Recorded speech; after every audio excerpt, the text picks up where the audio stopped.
maintenant de pouvoir se saisir des immeubles, même ceux qui sont en dehors du ressort, de son propre ressort. Voilà les deux exceptions qui logent dans le principe de la vente successive des immeubles.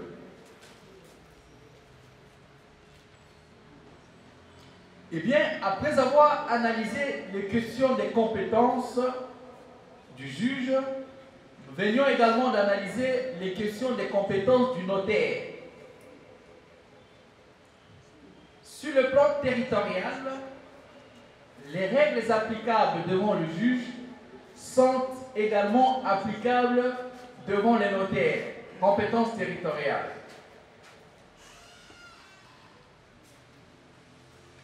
Mais seulement, je vous ai dit que avant l'avènement du droit communautaire, le notaire n'intervenait que lors de l'adjudication de l'immeuble. Et je vous avais dit la fois passée que le concept d'adjudication signifie vente, dans ce cas, vente de l'immeuble. Mais le droit communautaire prévoit également actuellement l'intervention du notaire. C'est l'article 282 de l'acte uniforme sous examen, procédure simplifiée des recouvrements et de voies d'exécution. Mais pour que le notaire soit saisi en vue de l'organisation et de la réalisation de la vente de l'immeuble, il doit être préalablement prévu une clause en vertu de laquelle, en cas de défaillance de paiement, il faudrait saisir le juge, plutôt le notaire. Ça doit être expressis verbis prévu dans le contrat. Et même dans le commandement, nous allons bientôt analyser le commandement, il doit être prévu, cette clause-là, que c'est le notaire qui en a compétence.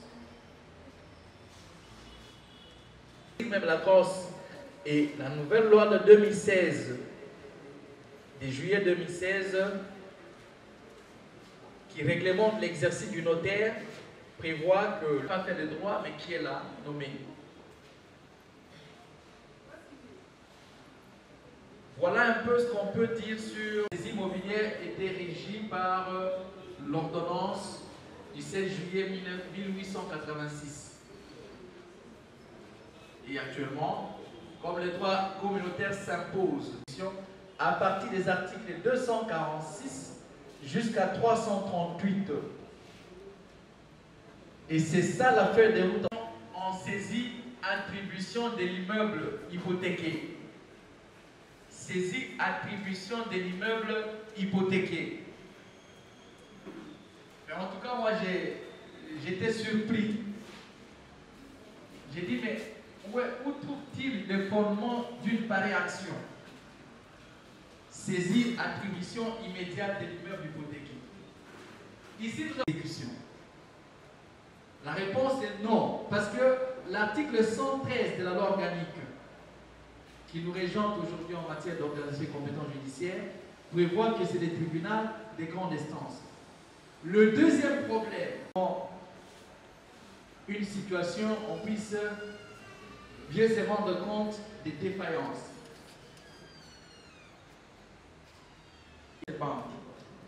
Donc, ça pose problème. C'est ainsi qu'il est important que nous connaissions les conditions préalables. Là, pratiquement, je suis en train de résumer mon livre sur la saisie immobilière, parce que les questions relatives aux organes compétents, c'est le premier chapitre. Le deuxième, ce sont des conditions préalables. Donc, je suis juste en train de résumer le dit livre. Quelles sont les conditions préalables de la saisie immobilière ou préalables à la saisie immobilière? Son document parcellaire, il peut amener des certificats d'enregistrement ou même tout autre document, fiche parcellaire, il donne ça. Voilà, j'ai besoin de 50 000 $, mais j'ai une parcelle de 100 000. Donnez-moi cet argent, ça va me permettre d'aller en Chine acheter les biens pour venir les vendre, je vais vous les restituer. Avec cette personne, les débiteurs, vous allez signer un contrat.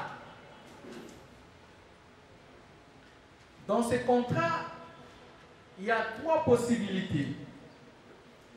Vous pouvez prévoir ce qu'on appelle la clause compromissoire.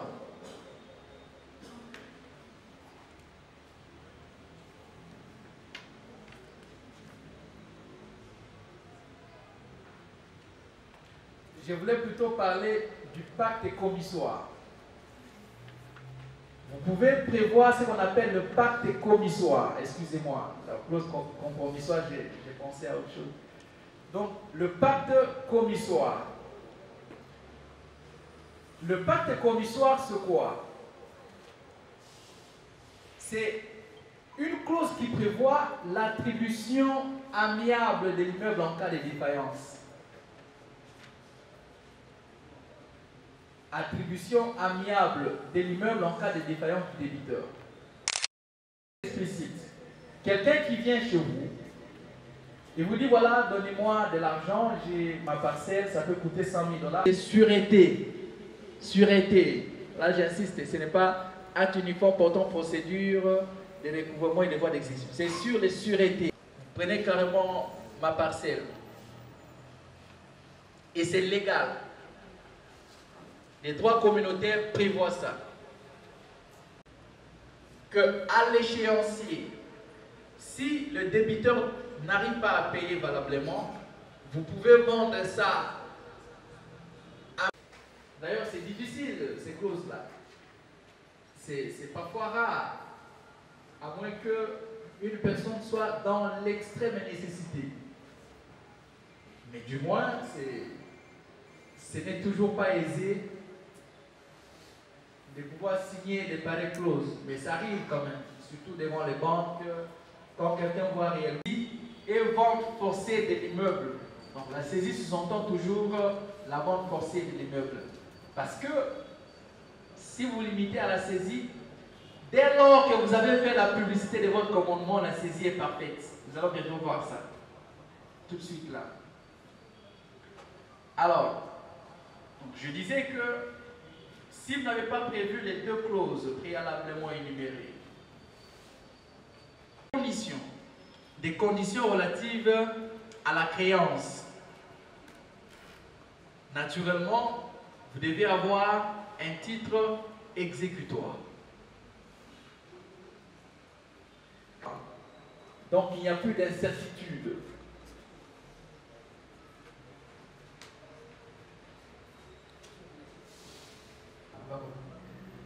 C'est que vous avez un débiteur à hypothéquer son immeuble.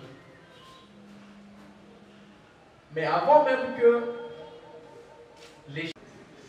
Mais nous allons revenir, je crois qu'on va revenir, on va recourir au droit des obligations, où on a analysé les questions de force majeure, cas fortuit, tout ça. On va revenir, nous allons analyser, c'est parmi les cas à résoudre, mais je crois qu'on va résoudre aussi avec l'esprit du droit au WADA. Alors,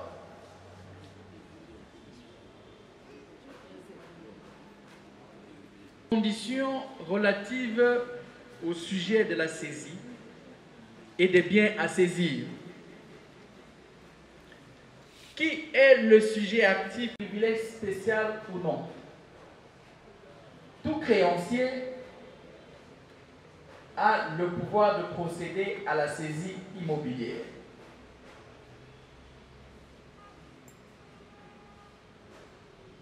Mais il y a des réserves.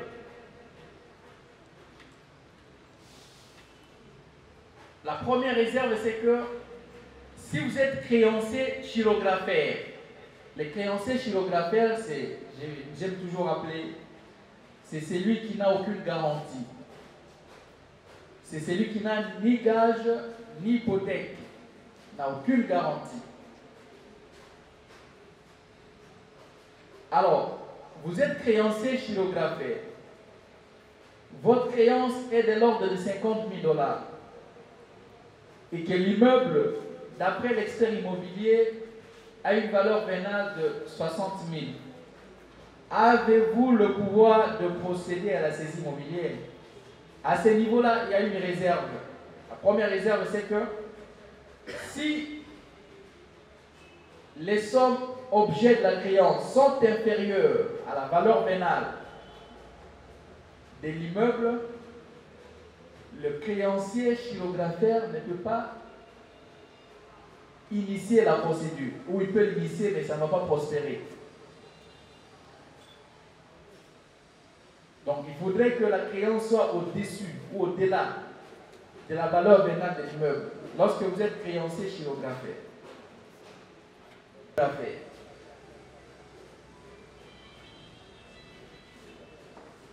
Donc le principe relativement au sujet actif de la créance, c'est-à-dire le créancier saisissant, c'est que tout créancier peut procéder à la saisie immobilière. Chirographaire, votre créance est inférieure à la valeur vénale de l'immeuble qui veut faire objet de la saisie, eh bien, vous ne pouvez pas procéder. Même si vous procédez au chirographaire.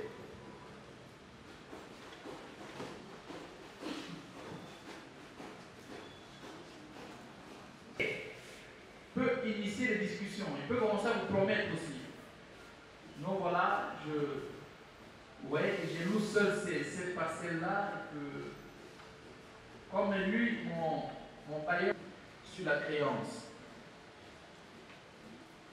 Il peut également, au jeu que vous devez, son bailleur ou le propriétaire de la parcelle.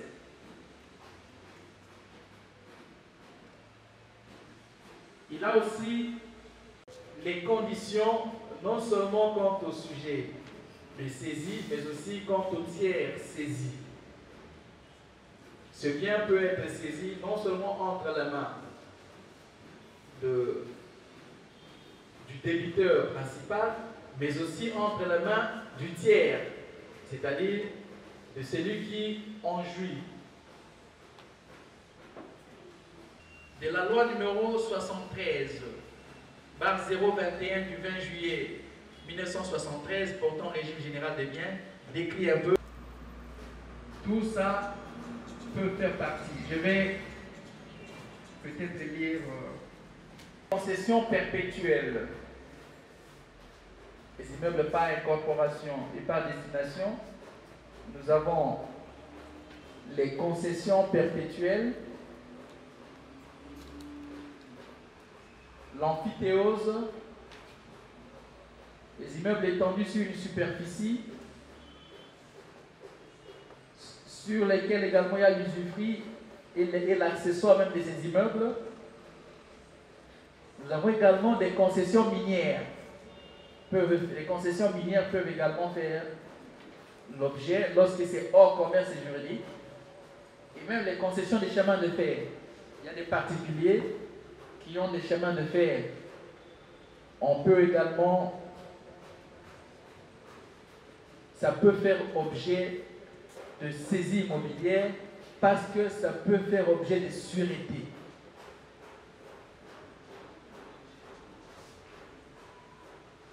Alors, vous allez vous rendre compte que nous sommes en train de combiner, c'est ça l'avantage de cette formation. Non seulement les droits communautaires sur la procédure simplifiée de recouvrement, avec la procédure sur les droits de sûreté, plutôt le droit de sûreté, mais aussi nous combinons avec les droits internes, notamment la loi de 1973 et l'ordonnance loi de 1886, l'ordonnance plutôt de 1886 sur la saisie immobilière.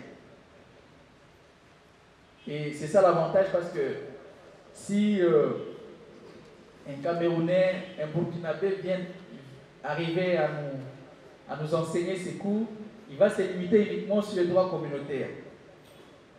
Bon, à la plus belle femme du monde, on peut donner que elle ne peut donner que ce qu'elle a. C'est comme ça que c'est limite à ce niveau. Mais si c'était dans leurs droits, c'est comme ça que nous avons l'obligation de marier, de cimenter les droits communautaires au droit national. Et c'est ce qu'elles sont en train de faire pour nous permettre de nous asseoir, bien évidemment, sur le droit communautaire qui fait déjà partie de notre droit. Alors, parce que nous avons compris les biens immobiliers susceptibles d'être immatriculés. Les mots, c'est dans le droit communautaire que je l'ai puisé. Immatriculé. Ici, chez nous, ça signifie enregistré. Celui qui n'a pas le certificat d'enregistrement ne peut pas hypothéquer sa parcelle. C'est ça le principe. Mais il y a des nuances. C'est que si une personne n'a pas un certificat d'enregistrement et qu'elle désire obtenir ou hypothéquer sa parcelle, les documents, eh bien, dans ce cas, qu'est-ce qu'il fait? Vous devez aller avec lui chez les notaires. Ou il peut aussi arriver que, ne connaissant pas la loi, il peut aussi arriver que ne connaissant pas la loi, l'argent et on lui a remis la fiche parcellaire ou même d'autres documents. Le certificat d'enregistrement.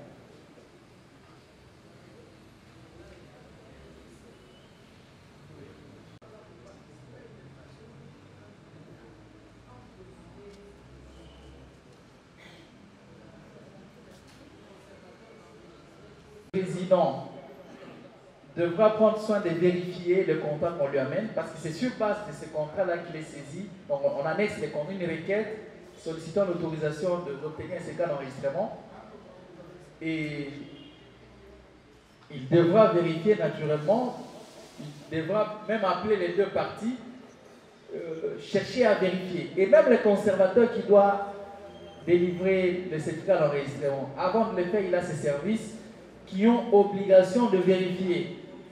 D'ailleurs, c'est celui qui est l'interface, le conservateur qui est l'interface entre les citoyens et l'État dans ce domaine-là.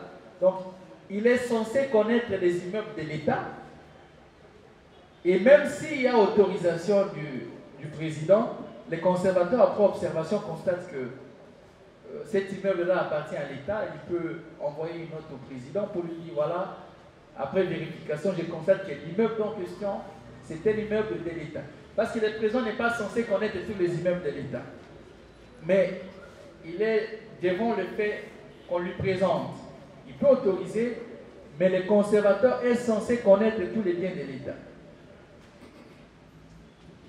Et à ce niveau-là, je crois que le président, qui ne connaît pas, qui n'est pas dépositaire de tous les titres de l'État, encore que l'État, généralement, n'a pas de titres. La grande difficulté, c'est que quand on amène l'État en justice, quand sur un conflit, autant sur son immeuble, le particulier a déjà les certificats d'enregistrement, mais l'État qui en est propriétaire n'en a pas. Parfois, il amène, non, voilà, il y a une liste ici des biens de l'État. Sans arrêter, sans quoi. Il vient avec une liste. Mais le juge qui a devant lui un certificat d'enregistrement, vieux depuis les 2 ans, et l'État qui n'a rien pratiquement, mais le juge est confronté à une difficulté. Voilà pourquoi le conservateur est censé faire valablement son travail, identifier. La plupart des fois, c'est que les conservateurs travaillent en complicité avec les particuliers. Bon, là, c'est les cas que je vois souvent à Gombe, je ne sais pas si de ces côtés également. Ils travaillent généralement avec les particuliers et les immeubles de l'État sont vendus aux Indo-Pakistanais, ainsi de suite.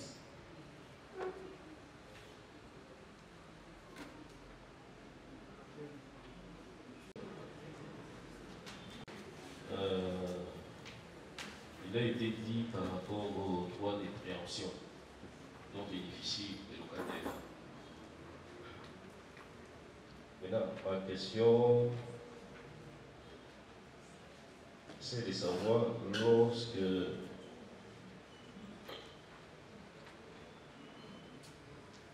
lorsque cette vente-là a été opérée en violation du droit de préemption, le locataire a-t-il le droit de faire annuler cette vente?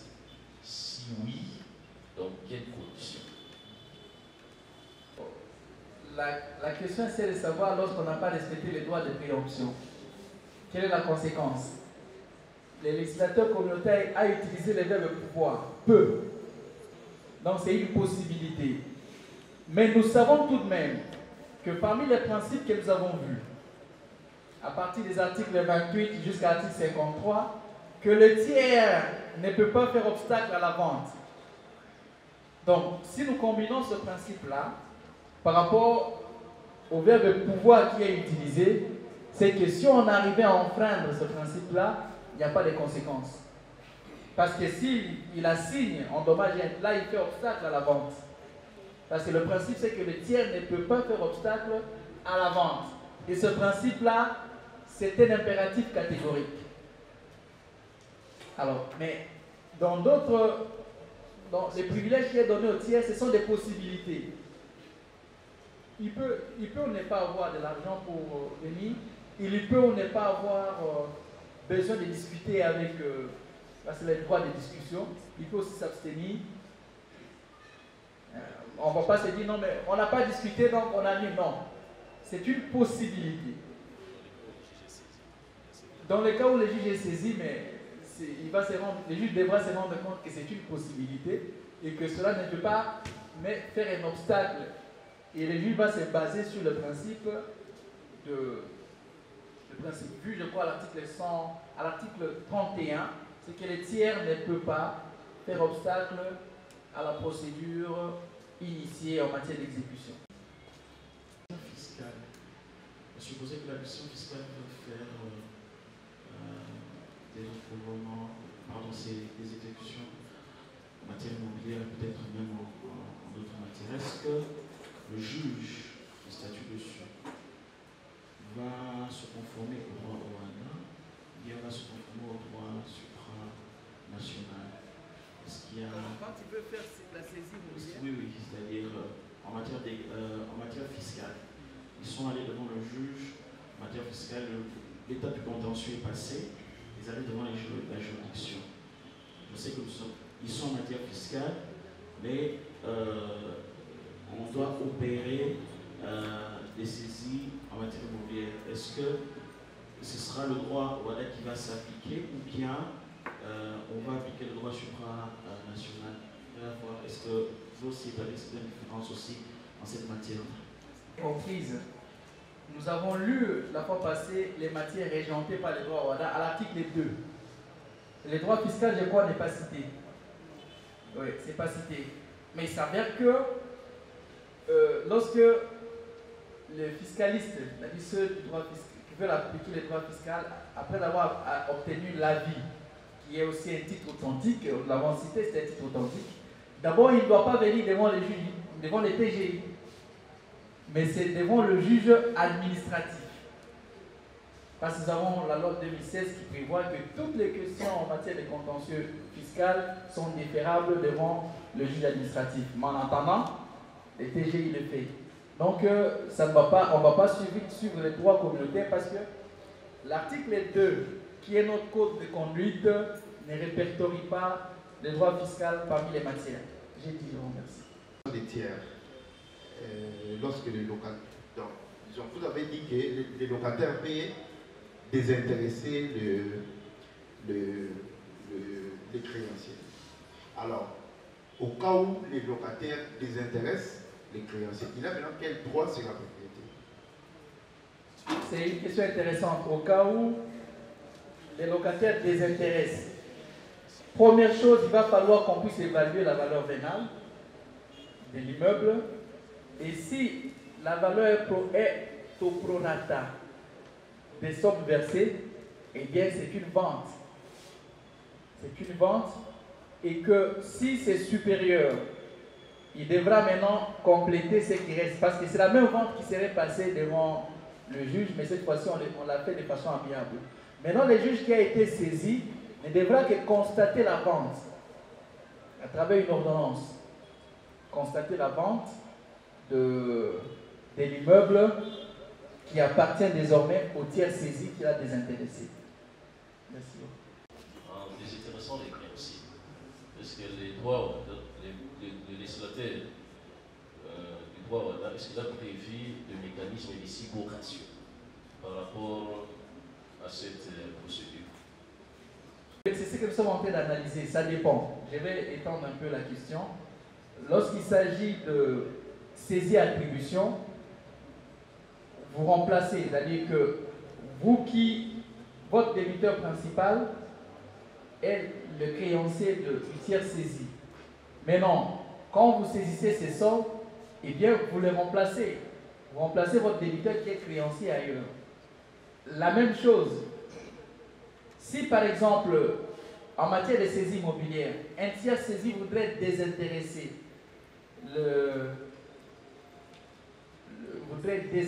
les créanciers saisissants. Dans ce cas-là, le créancier saisissant est désintéressé par les tiers saisis.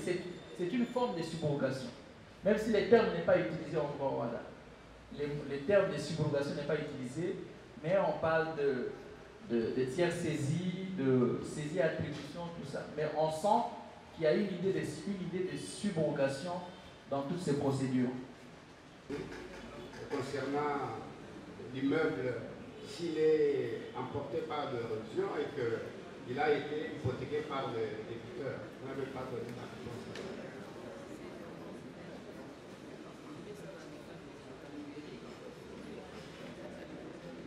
Cas fortuit, c'est un élément extérieur qui arrive à emporter l'objet même de...